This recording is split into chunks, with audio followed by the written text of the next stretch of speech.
Bienvenidos a Especiales Telemedellín. Hoy tendremos una conversación sobre un tema que llama la atención a muchas personas y es la práctica de la inedia. Quiere decir no comer y no tomar líquidos por largos periodos, por semanas, incluso por meses. No son muchas las personas en el mundo que practican la inedia. Vamos a tener un ejemplo de ello. Veamos. Pese a la controversia que suscitó el caso Werner, un estudio independiente realizado en India en 2003 parece confirmar el sorprendente fenómeno de la alimentación pránica. El sujeto de estas pruebas era un yogui que afirma que lleva décadas sin comer ni beber. Pero ¿qué hay tras estas increíbles noticias de Internet?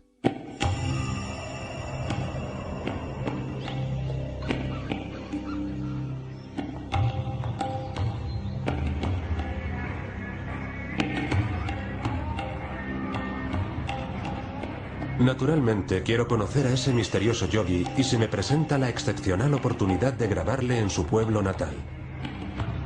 Mataji Prahlad Jani vive normalmente en una cueva en las montañas, pero una vez al año va a visitar a su familia para celebrar el festival sagrado Navratri.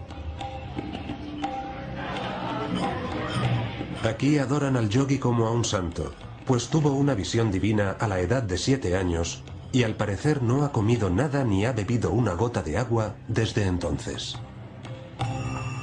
Prahlad Jani, 70 años sin comer ni beber.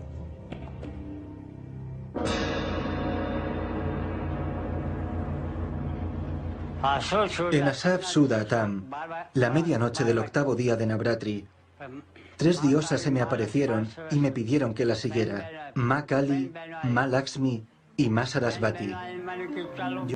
Más de esta historia vamos a conocer durante esta hora de conversación en Especiales Telemedellín, pero aquí en estudio tenemos a un amigo. Él es alemán, Markus Witte. Markus, simplemente como nos pide que lo llamemos. Ha estado cerca de 3 años aquí en Colombia, pero va por Sudamérica y vuelve, y cuando está en Colombia está ubicado aquí en la ciudad de Medellín. Él está con nosotros para contarnos su experiencia, practica la inedia de alguna forma muy especial, y esta conversación va a ser muy importante porque nos va a llevar a otro nivel, no para tener una verdad absoluta, sino para conocer otro estilo de vida. Markus, bienvenido, gracias por estar con nosotros. Gracias por la invitación. Gracias. Bueno, ¿cuándo toma la decisión de practicar la inedia en su vida y en qué forma lo hace? Bueno, la decisión fue a través del proceso de 21 días, pero no fue una decisión así a través del ego que yo quiero lograr algo, sino fue más un empujón por atrás que dice tú, eso tienes que hacer. Porque antes experimenté vegano crudo, pero no me sentí contento, en realidad me sentí como esclavo, tengo que comer. Y eso no quería, yo quería más disfrutarlo, pero me sentí siempre tengo que comer, porque la creencia es eso. Hagamos un resumen muy rápido de lo que fue su vida, los primeros 35, 40 años de vida en Alemania. Era una persona que trabajaba común y corriente, estudió ingeniería, trabajaba en una empresa, vivía como decimos nosotros, vivimos todos normalmente, sí. Pero un día dijo, definitivamente lo tengo todo, pero no soy feliz. Exactamente. ¿Cómo fue eso? Pues yo me acuerdo todavía de esa situación, estaba sentado en el sofá, viendo a mi novia, viendo todas las circunstancias que tengo y no me siento dentro feliz. Entonces, ¿qué estoy haciendo? Estoy buscando siempre la felicidad afuera, en las relaciones, en el trabajo, en cosas.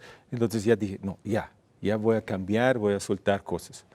Solté el trabajo, renuncié al trabajo, la relación también se terminó, entonces ahí empecé a soltar cosas. ¿Cuándo entendió que soltando la comida, los líquidos, practicando la inedia, iba a encontrar felicidad? ¿Cómo llegó hasta ese punto? Fue, como le dije, que fue un empujón y después fue algo de libertad, porque ya no sentí la obligación de hacerlo. Y eso es una libertad, un paz interno muy, muy grande. Y eso, dije, eso ya estoy feliz. No tengo que hacer nada, no tengo que buscar el trabajo, ni la comida, ni nada. Ya estoy libre, ya estoy en paz conmigo. Y eso fue el gran momento. Esa paz y esa serenidad y que se le ve, que se le siente y que se la creemos, la entendemos. Pero explicándole a un televidente que está viendo en este momento que dice, pero es que mi comer no me no me genera insatisfacción. De hecho, es uno de los grandes placeres de la vida. ¿Cómo explicarle entonces a las personas? ¿Es algo aprendido? Quizás la comida. Sí, bueno, yo también estoy todavía en el trato de explorar la comida. ¿Qué es la comida? Y a través de los retiros que hicimos, descubrí yo para mí, pero también la gente descubrieron, la comida es una emoción que estamos haciendo. Bueno, como antes mencioné, por ejemplo, la arepa. Cuando yo alemán veo una arepa y es algo ahí. No le dice Se ve, nada. no me dice nada, huele como raro. Pero para ustedes, como colombianos, uy, eso es rico, me recuerda a mi infancia. Entonces la emoción es realmente la arepa, es el abrazo de mamá. Entonces ahí descubriendo qué es un alimento.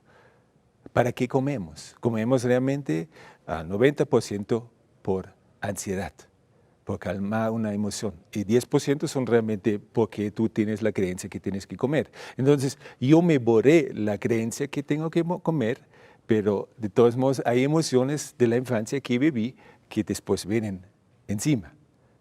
¿Sí me hago entender? Sí. Tú puedes hacerlo tu vida como de inercia, pero si no has sanado las emociones de la infancia, si vienen en la superficie diciéndote tú ahí hay algo, entonces vienen antojos, vienen ciertos vuelos, ¿cómo se llama? Olfatos, que hueles algo, eso Sí, olores. olores que me recuerdan, eso fue cuando salimos en un picnic con mis papás. Entonces ahí te das cuenta, comida es una emoción nada más y no es necesariamente un alimento.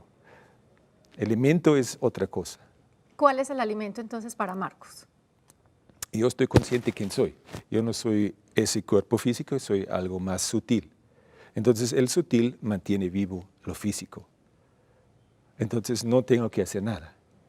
Y cuando mayormente como o he comido, sentí siempre más algo tenso en mi estómago y realmente me siento más pesado, más distraído, más no conectado conmigo mismo. Entonces cuando no como, estoy más lúcido, estoy más liviano, me siento más conmigo mismo.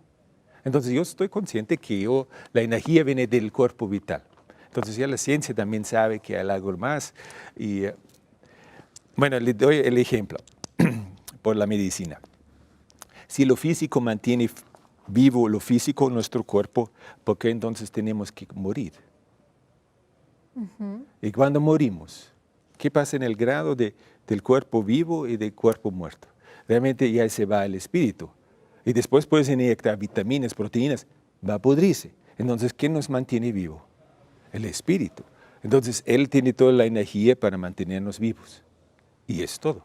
Pero hay algo de todas maneras fisiológico, Marcos, y pues me ayuda a entender todo esto ahorita. Incluso durante el programa vamos a tener también como invitado un médico bioenergético que nos va a ayudar a solucionar muchas de las creencias o de lo que nosotros conocemos y entendemos del funcionamiento del cuerpo. Por ejemplo, le dabas un porcentaje a la alimentación, le dabas un porcentaje que es creencia, le dabas un porcentaje a que es algo aprendido, pero hay algo que es de todas maneras fisiológico, como el funcionamiento de los riñones, la deshidratación, la descalcificación que se consigue a base de muchos alimentos o de la sola agua. O sea, una persona no sobrevive mucho tiempo de pronto sin comer, pero no sin tomar líquidos. En el video que veíamos al inicio, Mataji, él decía, él no está nunca comiendo ni tomando líquidos porque no ha vivido entre la sociedad. Nos decías ahora antes de empezar el programa, él vive en una cueva.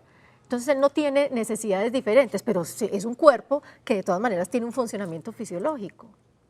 Pero tiene un funcionamiento fisiológico para que juegas.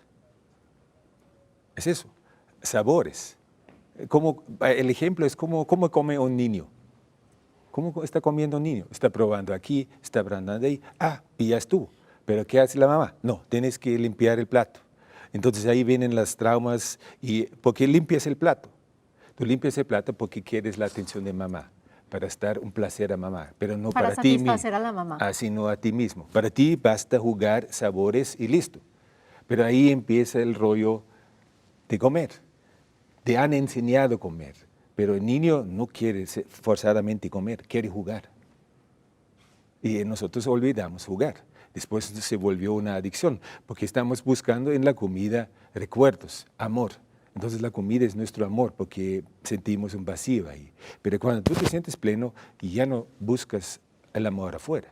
Y ese es el punto. Marcus, y los niños que mueren de desnutrición en el mundo, porque pues esa yo creo que es una pregunta que siempre le hacen y que tenemos en mente y que es conocido, o sea, es algo real. Algo real, pero en mi observación, porque tenía también una pareja aquí en Colombia que tenía un bebé muy jovencita, pues unos meses, y le dije, no le das el pecho, espera hasta el bebé de edad pide comida. Entonces, una vez al día pidió comida. Entonces, la ansiedad de la comida, de comer, es más bien la mamá. Si el bebé se estaría aislado sin la ansiedad de la mamá, sobreviviría. Pero la mamá piensa que mi hijo tiene que morir porque no lo va a comer. Tenemos una programación. Si no como, muero. Y eso lo transmito a un niño. Pero si el niño estaría aislado, bueno, existen ejemplos en terremotos, que bebés aislados sobreviven mucho tiempo, que piensas que cómo puede sobrevivir, pero un adulto muere, porque todavía tiene la creencia que va a morir. Pero un bebé que es un ángel sabe que no necesita la comida, sobrevive más fácil. Eso es cierto. Es difícil de comprender, pero así es. Más que aprendemos la comida, más difícil es dejarlo, porque relacionamos siempre una emoción con la comida. Un recuerdo, buscamos amor en la comida, siempre es así. En tu decisión de este nuevo estilo de vida, está, además de dejar la comida y de dejar esa creencia, ¿qué otras cosas has dejado? Pues lo físico, es decir, trabajo, bienes, materiales, pero de algo interno. Bueno, ya no necesito tacones como tú. Yo lo necesito bueno, para el trabajo, también. para el trabajo. Cero zapatos. Bueno, de vez en cuando lo uso, pero me gusta más estar conectado, porque soy terrícola, soy de la tierra, entonces la conexión con mi madre, que es la tierra, me siente más satisfecho. Y esa es una forma de alimentarse, o sea, estar en contacto con la tierra es una forma de alimentarse. Teóricamente sí puedes hacerlo, conscientemente también. Tú te paras sobre la tierra y te alimentas proteínas, vitaminas, todo lo que necesitas. Porque tú tienes que entender qué es comida. Bueno, vamos al ejemplo del azúcar. ¿Qué pasa en el azúcar? Tú dices que necesito azúcar, necesito mi energía. ¿Qué pasa con el azúcar en tu cuerpo? Una parte se transforma en CO2 que exhalas. Y la otra parte se transforma en H2O, agua, que vas llevando al baño. Entonces, en tu cuerpo no hay nada de azúcar. Nada. Se va. Entonces, ¿dónde se fue? Entonces, cuando uno dice que tiene un bajón de azúcar, ¿qué? Eso es un mito. Así es, porque te hace Nos van a empezar a llamar médicos. Bueno, no aquí importa.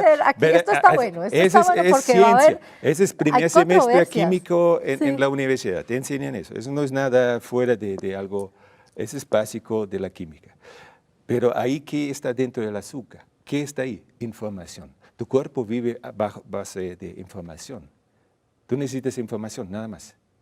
Hay algo que me llamaba también mucho la atención que decías, cuando se consume líquidos, la vejiga tiene esos líquidos y lo normal es que todos pues expulsamos los líquidos al ir al baño, ¿cierto? Sí. Ustedes no, la vejiga reabsorbe ese líquido porque hay esa orden de que no se necesita, no sé la palabra, evacuar ese líquido, ¿ok? Así es. Bueno, esa es la palabra. Yo lo haría primero que haces una limpieza. O sea, haces una semana, tomas tus líquidos para ver cómo está tu orina. Cuando tu orina está muy clarito, entonces ya estás listo. Ya no tienes tantas toxinas en tu cuerpo y después te lo retienes. Eso es para muchos difícil de retener. ¿Por qué debo retener? Pero observa, si tomas, por ejemplo, 1 litro y orinas 1 litro, todo que entra sale. Tú pasa, solo pasa. Pero si no entra nada, No hay necesidad de salir. Tampoco. Entonces no hay deshidratación en ese caso. No, así es. Te conservas eso. Porque también todas las cremitas que ustedes de mujer se aplican no funcionaría que la piel absorbe líquidos. Entonces cualquier humedad, todo es automático, no tienes que hacer nada. Porque cuando uno dice, esta persona no come, la gente dice, ¿verdad? Y no toma líquidos, no, imposible, porque se deshidrata. Entonces, esa es la explicación de por qué ustedes no llegan a la deshidratación. Así es. ¿Cuántos? Ahí, por ejemplo, cuando ustedes ven realmente el completo reportaje de ese hindú, entonces se puede ver que hacen un estudio muy en detalle Sí. de 10 días y ven cómo se está haciendo la vejiga. Sí, aquí porque no tuvimos la oportunidad de mostrarlo completo, pero ustedes lo pueden buscar, Vivir de la Luz, ¿cierto? Y a él lo entran en la clínica porque además muchos médicos de India completamente escépticos a esa realidad, lo internan 10 días y en esos 10 días le ponen cámaras en varios lugares, incluso más de 2 cámaras para que todas graben en distintos planos y no haya forma de edición. Y en 10 días el hombre no come, no toma nada y no evacúa nada. No evacúa Así nada. es. Y después le hacen unos exámenes y todo su organismo está perfecto, o sea, las vitaminas, los niveles de todo. Lo sabroso es ahí, los órganos son como un joven, no como un viejo. Sí. Entonces, no tienen los 80 años que él tiene, sino que continúan jóvenes. Así es, entonces realmente ¿qué hace? La digestión vuelve más viejo. Y la digestión quita mucha energía. Ahorita lo vamos a ver. Vamos a hacer una primera pausa, Marcus, en este especial Telemedellín que tenemos hoy con el tema de la inedia. Y al regresar vamos a tener a un médico bioenergético que, por cierto, trabaja mucho con usted y tienen estos talleres de sanación y de esta experiencia de vida para que nos saque de muchas dudas médicas. Usted nos las ha sacado en gran parte, pero también tenemos otras que queremos seguir conversando. Vamos a hacer una primera pausa y ya volvemos.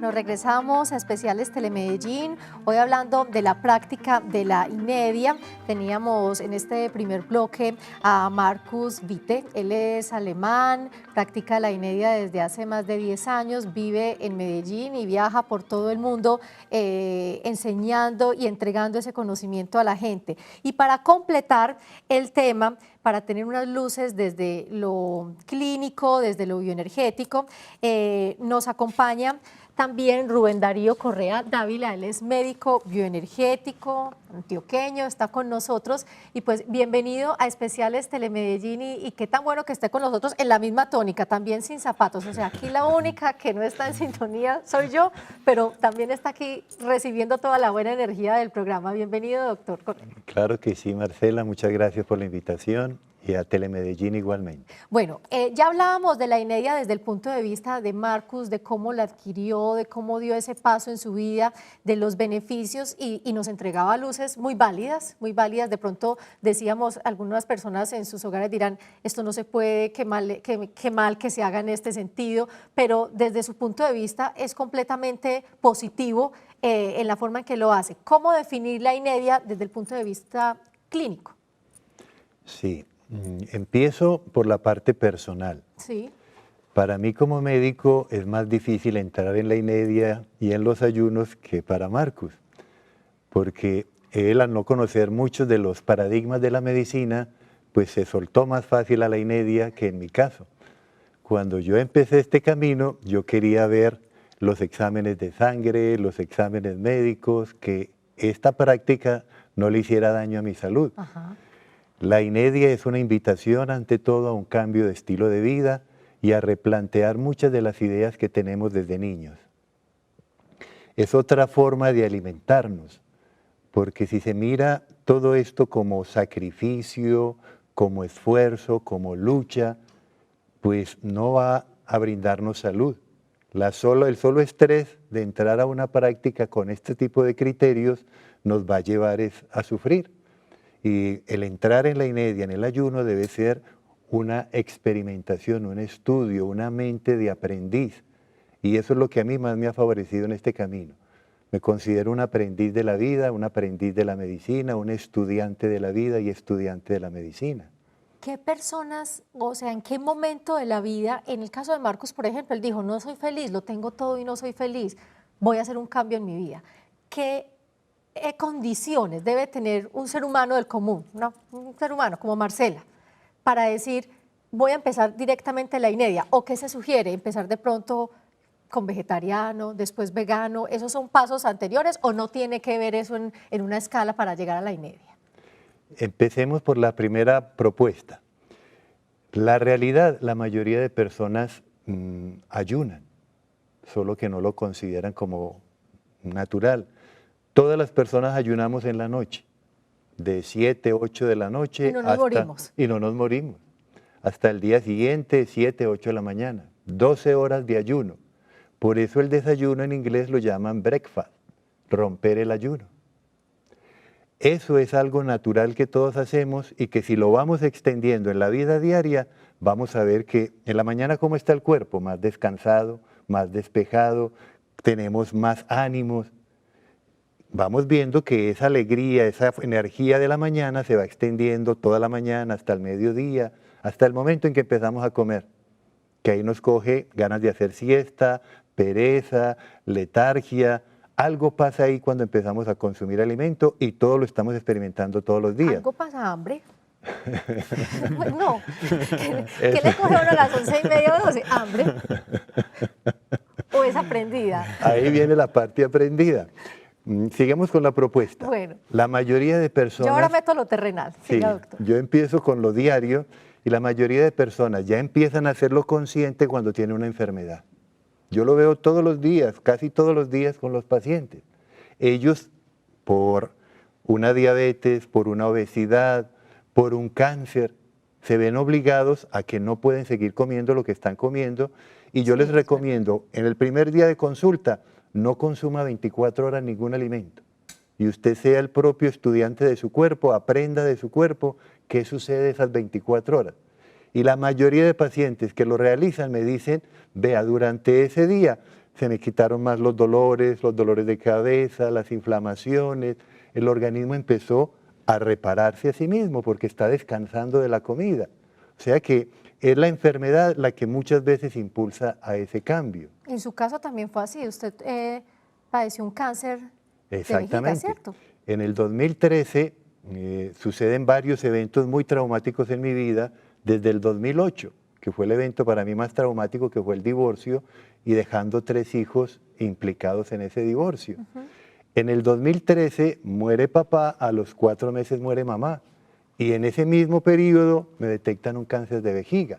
Yo de ahí debo replantear muchas cosas que no estoy haciendo bien, que llevo toda una carga de estrés en mi cuerpo, mínimo de 5 años desde ese divorcio, y el organismo ha tenido una inmunodeficiencia que permite que las células de cáncer se multipliquen en mi cuerpo y aparece orina con sangre, cáncer de vejiga. Eso es lo que yo vivo también para los pacientes. Yo les digo a los pacientes con cáncer, su cuerpo tiene tanta sabiduría que lo primero que quiere un paciente con cáncer es no comer.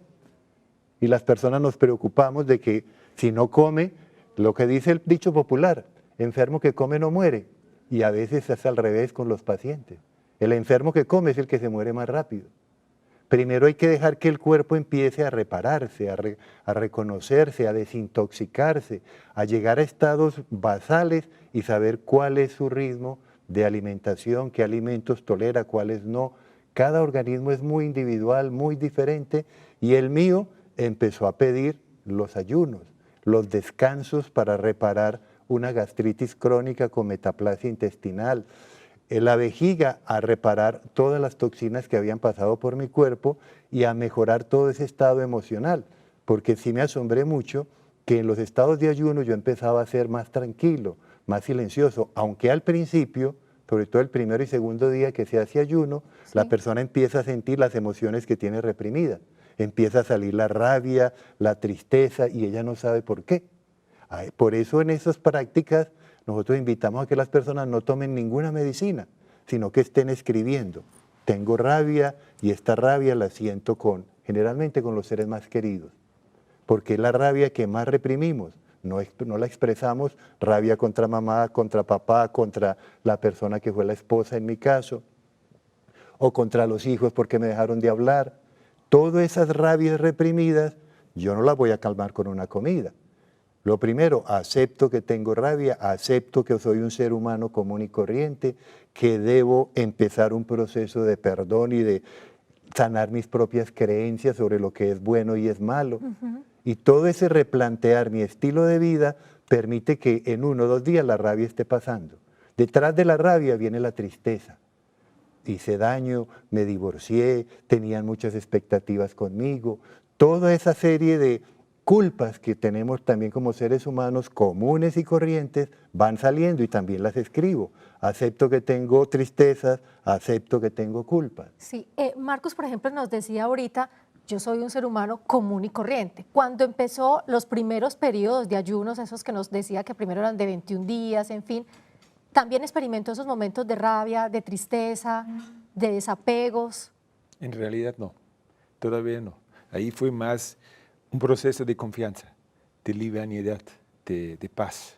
Eso lo experimenté los primeros 21 días. ¿Y no añoraba la vida normal de un ciudadano, de un joven en Alemania, de rumba, de amigos, Claro. de salir en torno a la comida, a comer, a tomarse unas cervezas, en fin? Claro.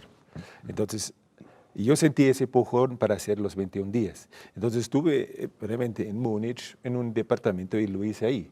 Lo sentí.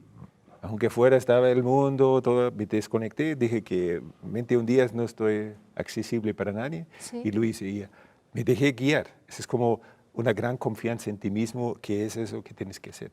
Eso no es por razón que debo lograr, porque muchos, cuando ven esa película, van a ver que muchos han fallido haciendo ese proceso. Han fallado. Han fallado, perdón. Han No, fallado en ese proceso. Perdón, su español es perfecto. está Han muy fallado bien. en ese proceso porque querían lograr algo. En mi caso no quería lograr, no sabía qué me espera.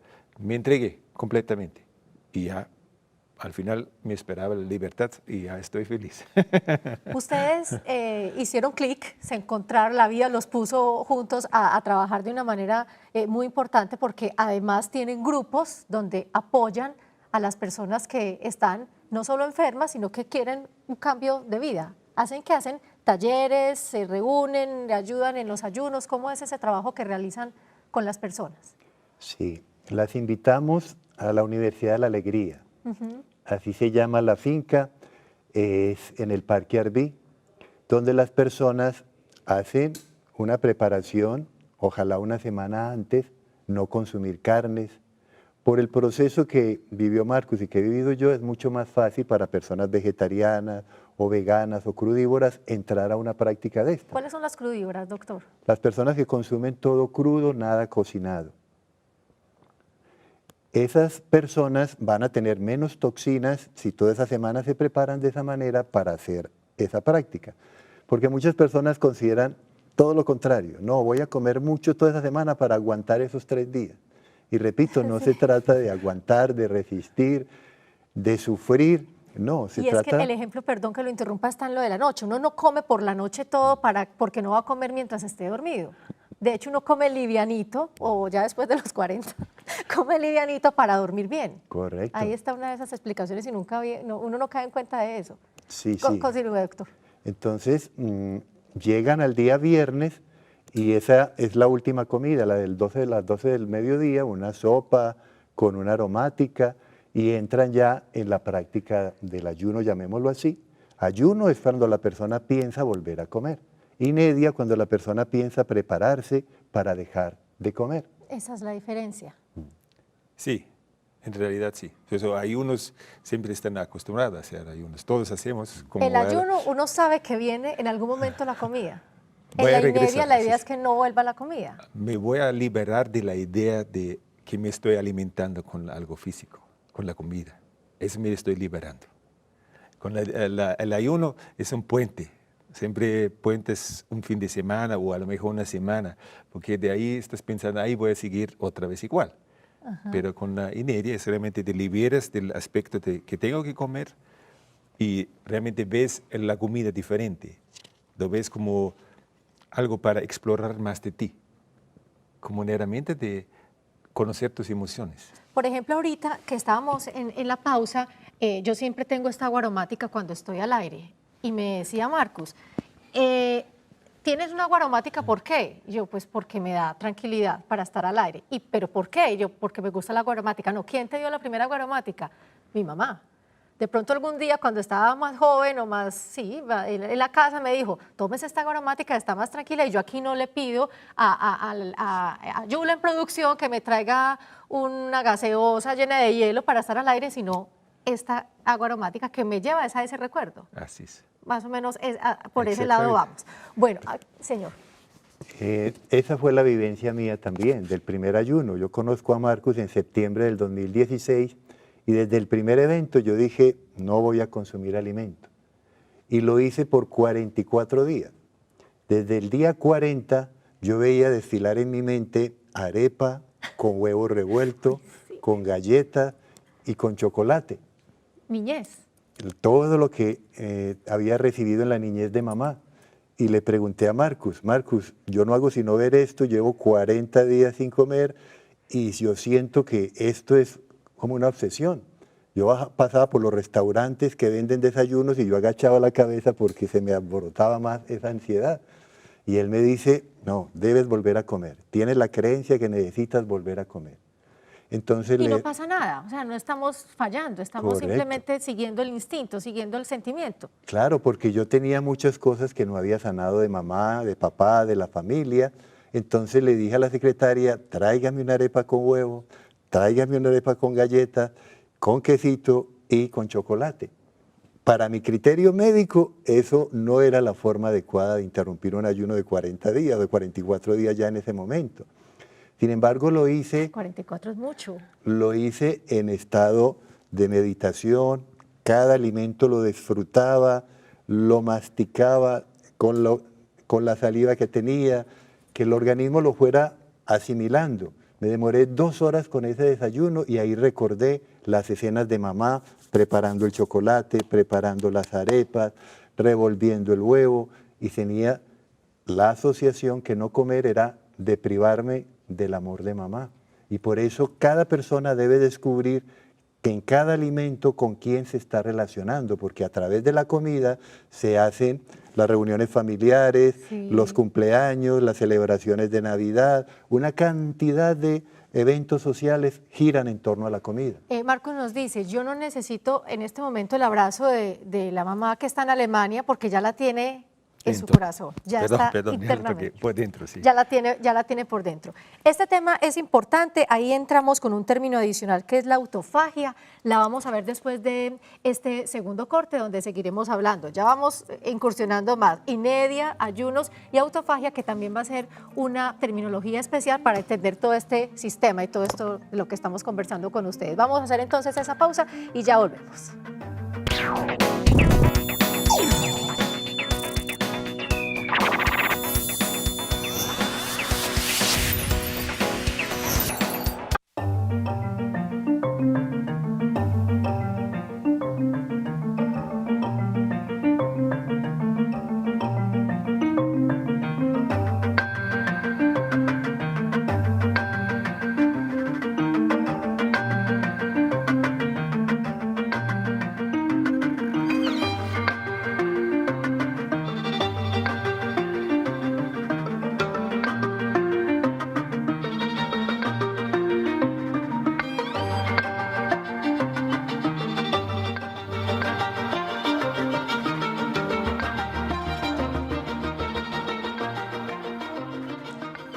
Esas imágenes que veíamos son de Yoshinori Oshumi, Premio Nobel de Medicina en el 2016, y quien nos involucra un nuevo término, la autofagia.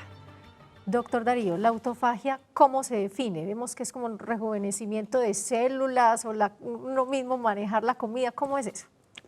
Sí, este es un término que está muy bien estudiado desde el año 1974, cuando Christian Diop empezó a demostrar de que existían en las células mecanismos para reciclar, para renovar las estructuras. En ese tiempo se empezó a investigar mucho el campo de los lisosomas, cómo los lisosomas liso de lisis, de destruir las estructuras que están viejas para ir aprovechando de ahí aminoácidos, carbohidratos, ácidos grasos. Son mecanismos de reparación y regeneración del organismo. Con el caso de Yoshinori Ohsumi, él profundiza mucho más y ve que el organismo también destruye y renueva las mitocondrias, un proceso que se llama mitofagia. Los médicos conocíamos la macrofagia que hacen los macrófagos, células del sistema inmune especializadas en comer bacterias, virus, organismos y sustancias tóxicas en el cuerpo. O sea, el organismo tiene una cantidad de mecanismos para protegernos de, digamos, de la basura intracelular y transformarla realmente. Somos todo un mecanismo ecológico vivo y transformarla para estarse balanceando en sus metabolismos. Esa autofagia es tan importante porque a medida que ella empieza a renovarnos, empiezan a salir también al sistema circulatorio y a varios de nuestros tejidos las células madre, las stem cells, como se les llama en inglés, que son células que están dispuestas a reparar mesodermo, ectodermo y endodermo. Son 3 capas que en embriología se conocen muy bien, van a reparar endodermo, sistema digestivo, mesodermo, sistema musculoesquelético y ectodermo, sistema nervioso central y periférico. Para ubicar un poco a los televidentes y sobre todo a los que apenas están llegando en sintonía, porque estamos hablando de la inedia, que es esta práctica de no comer y no tomar líquidos por tiempo muy prolongado, y que también hemos hablado un poco sobre el ayuno, que es este tiempo de espera, pero sabiendo que se va a volver a comer en algún momento. ¿Esta autofagia forma parte entonces de el ayuno o se beneficia del ayuno? Correcto. Toda persona que entre en ayuno, después de 16 horas, empieza a despertar la autofagia. Ajá. Y esa autofagia le va a dar esa facilidad para repararse. Se ha visto que hay ciertas sustancias que la frenan muy directamente y entre ellas está el consumir carne y consumir azúcar. Son 2 elementos que frenan la autofagia, por eso los 2 o 3 días que las personas están allá en Arví haciendo esta práctica se les dice que no consuman ningún alimento, ninguna aromática, nada que frene el proceso de reparación del organismo para que ahí sí se desarrollen estas células madre. Además también se ha visto que en los procesos de ayuno sube la hormona de crecimiento y esta hormona es una hormona anabólica, que al estar el proceso de la autofagia liberando aminoácidos, va a saber qué proteína necesita reconstruir el cuerpo.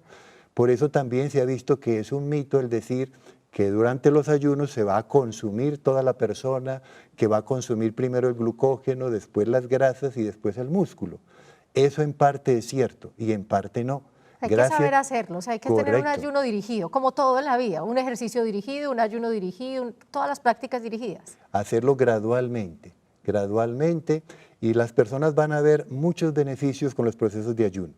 Tanto así que hay un japonés, el japonés Fung, que demostró que al hacer ayunos, el organismo, al consumir el glucógeno, al consumir los niveles de azúcar, que empieza a mejorar la resistencia a la insulina. El cuerpo empieza a asimilar mejor los niveles de insulina y al consumir la glicemia a los niveles básicos, el organismo empieza a consumir ya las grasas, lo que se llama un estado cetogénico. El ayuno en sí es un proceso metabólico, cambiar de un estado glicémico a un estado cetogénico. Y en el estado cetogénico la persona empieza ya a tener mucho menos apetito, menos hambre y se empiezan a sanar las personas con diabetes tipo 2. Porque es asombroso cómo se ha disparado la diabetes y la prediabetes en la población. En Estados Unidos, 1 de cada 10 personas es diabética y 1 de cada 3 es prediabética. Sí. Y todo por un consumo masivo de azúcar, que es el adictivo número 1 que nos lleva a comer.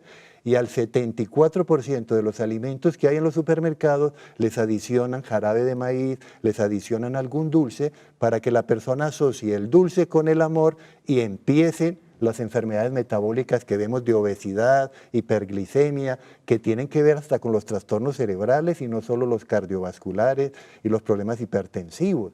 Persona que ayune, mínimo se sana de la hipertensión y empieza a superar los problemas de diabetes tipo 2 sin medicina. Y eso demostrado por estos investigadores. Y el nefrólogo Fung, que tiene clínica en Toronto, ha demostrado esto con muchas investigaciones. Esto en cuanto al ayuno. En el caso de Marcus, que practica más allá del ayuno, la inedia, ¿alguna vez Marcus se ha sentido enfermo o le ha dado una gripa, ha tenido bajón de defensas? Esa parte, ¿cómo se maneja?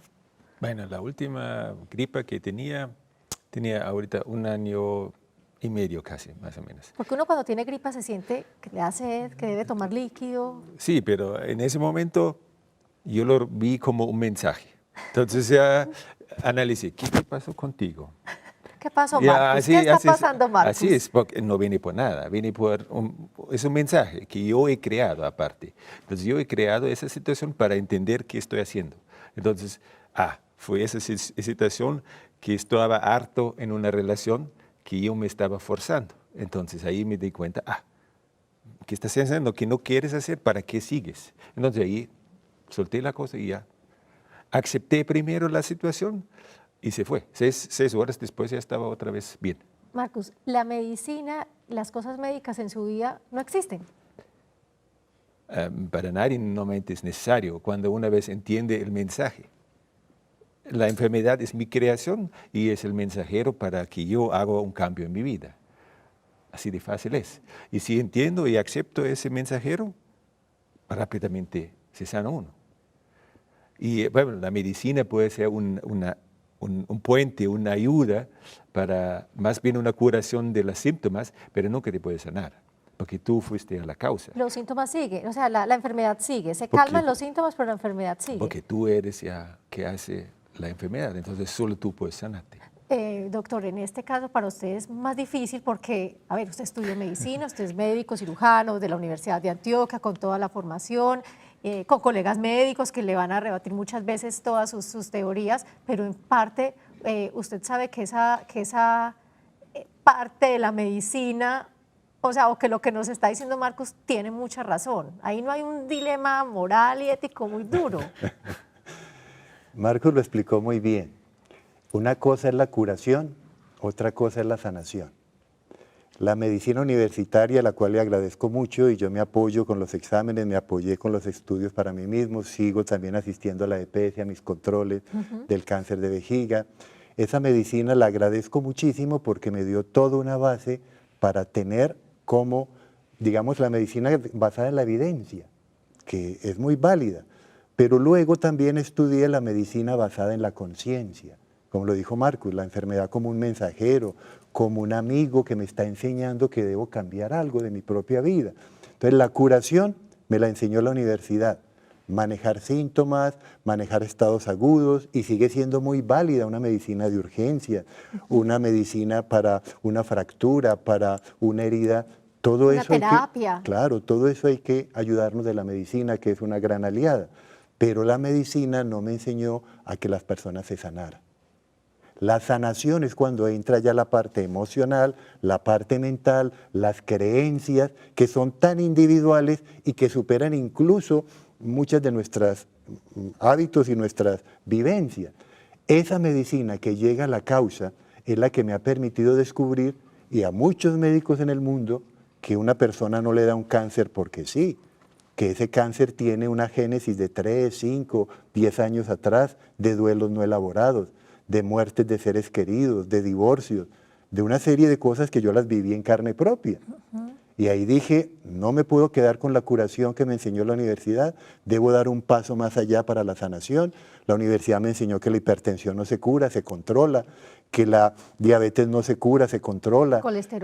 El colesterol, todas estas enfermedades, buscar simplemente controles y medicinas de por vida, lo cual alimenta toda una medicina del consumismo, del capitalismo, y que ya el paciente no es paciente, sino cliente de por vida. No, la hipertensión sí se puede curar. En 3 días he visto cómo las personas van regulando esas cifras de presión. Le tomé la presión a Marcus, mi presión después de 3 días. Empecé el ayuno con 130/80, a los 3 días 90/60. 90 de sistólica, 60 de diastólica. A Marcus le tomé la presión varias semanas, 90/60 todos los días. Hay algo que a mí me llama mucho la atención, y es que en el primer video que veíamos de Prahlad Jani en India, él es de India, ¿sí? Es una cultura completamente distinta. Aquí estamos hablando del mundo occidental y Marcus logró ese nivel, o está logrando ese nivel y va muy adelantado, digamos, para ser del mundo occidental. Aquí en nuestra sociedad, doctor, ¿cómo se está viviendo esto? ¿Es fácil que la gente entienda esto? Porque le aseguro que mínimo hay en este momento 8, 9, 10 televidentes, entre ellos médicos, cirujanos, en fin, que van a decir, pero ¿cómo se le ocurre si es que se va a descalcificar? ¿Pero cómo se le ocurre si es que finalmente se va a deshidratar? Espérese que a Marcus tenga 70 años para que vea cómo van a estar sus huesos, cómo le va a faltar, ¿cierto? Lo normal que puede pasar de polémicas y de temas en este caso. En Sí. este mundo occidental, ¿es fácil entender esto? ¿Ustedes que han conocido con los grupos de trabajo? Es cierto lo que usted dice, Marcela. Esto es un conflicto de paradigmas. Y con los años he entendido que los conflictos de paradigmas no son en realidad conflictos ideológicos, sino conflictos de intereses. Y detrás de esos intereses es que realmente se pueden sanar los paradigmas. Yo he estado en la India, yo veo personas mucho más felices allá, con menores índices de violencia que nosotros en Latinoamérica. Y son personas que cada vez son más libres en todo sentido. El solo hecho hasta de quitarnos los zapatos para entrar a un consultorio, para estar en un lugar de meditación, hace que la persona empiece a buscar las soluciones más simples. ¿Qué más simple y qué más barato que un ayuno? Ahí no hay ningún interés de ninguna multinacional en investigar y difundir algo tan sano para el ser humano. ¿Qué hacen los animales cuando están enfermos? Ayunan. Dejan de comer, se van para una cueva, se van para la grama, empiezan a consumir alguna planta. Ellos buscan por naturaleza su sanación. ¿Qué han estudiado los científicos? Que la gente que menos come es la gente que más vive. Que las ratas, que los conejos que menos alimento les dan son los que tienen más supervivencia y menos enfermedades metabólicas. Y eso son cosas científicas. ¿Pero por qué no se difunden? Porque hay intereses. Las ratas, los conejos que les dan ad libitum, o sea, que coman lo que quieran, se mueren más rápido que las que se restringen el consumo de calorías diarias. Sí, o sea, hay una cantidad de cosas básicas y el animal necesita también hacer ejercicio. El animal que hace ejercicio en las jaulas vive más que el que no hace ejercicio. Y mire que son paradigmas elementales que todos podemos cambiar. Por ejemplo, yo tengo que pensarlo desde muchos puntos de vista y lo pienso también como mujer, lo pienso como madre de familia, en fin.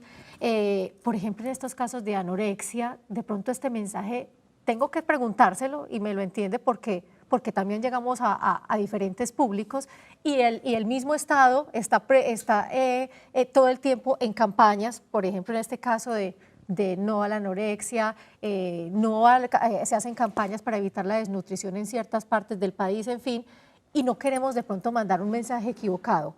En ese sentido, por ejemplo, ¿cómo se maneja eso? Porque si decimos, va a estar más sano si no come, la niña que está en este momento combatiendo la anorexia y la familia en torno a ella le dice, al revés, tiene que comer. ¿Cómo sí me entiende lo que le quiero decir en ese sentido? Sí, el mensaje es, y lo dijo muy claro también Marcus, encontrar detrás de toda práctica que hacemos en la vida, qué emoción hay.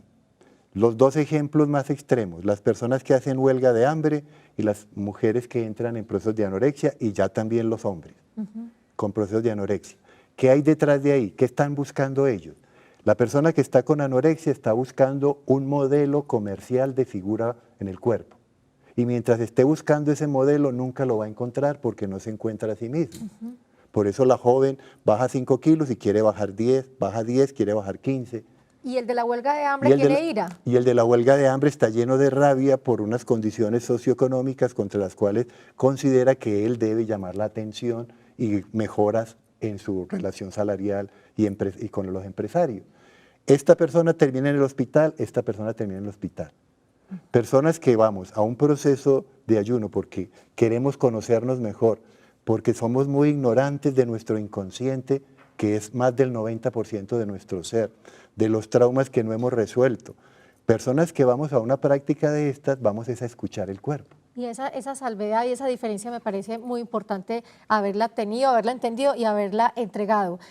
Para finalizar, Marcos, porque se nos acaba esta hora de especiales Telemedellín, ¿cuál es su mensaje? O sea, ¿cuál es lo que usted quiere que quede claro o que quiere entregar en este recorrido que usted hace por Medellín y por todo el mundo, por todos los países que camina? ¿Es que un mensaje finalmente es de amor o finalmente es de qué? Bueno, de la comida, que no buscas amor en la comida, que buscas amor en ti mismo. Porque nadie te puede dar amor si tú no te amas. Entonces, importante es que te amas, entonces puedes dar amor y recibir amor. Yo sé que es difícil para mamás porque piensan que están amando a su hijo, pero si no se aman a sí mismos, no pueden dar amor tampoco. El amor es la vida. Si tú estás pleno y feliz con amor en ti, como los enamorados, no tienen hambre. Cuando uno está enamorado no siente ni hambre, ni frío, ni ahí ni estás sueño, feliz ni nada. contigo mismo, estás feliz. Y es eso. Si no buscas una satisfacción emocional en la comida, es eso. Ese es el mensaje. Ámate y haz tú. Y goza realmente la arepa. Y no lo quieres comer ahí mamá o el abrazo de mamá, sino la arepa. Disfrútalo. Muy bien, Marcos, muchas gracias, doctor. Y el mensaje es todo con responsabilidad, todo manejado y todo, ojalá, en manos de profesionales como ustedes, para que no se vaya a llegar a un extremo que no se quiera llegar. Claro que sí. Mi mensaje no es dejen las EPS, dejen los médicos, no. Sí. Mi mensaje es escuchen su cuerpo sabe más que los médicos, que las EPS, las EPS, los médicos, los profesionales, los especialistas, incluso ellos mismos van a apoyar de que deje esos medicamentos viendo que la presión se le normalizó, que el colesterol se normalizó, que los triglicéridos se normalizaron.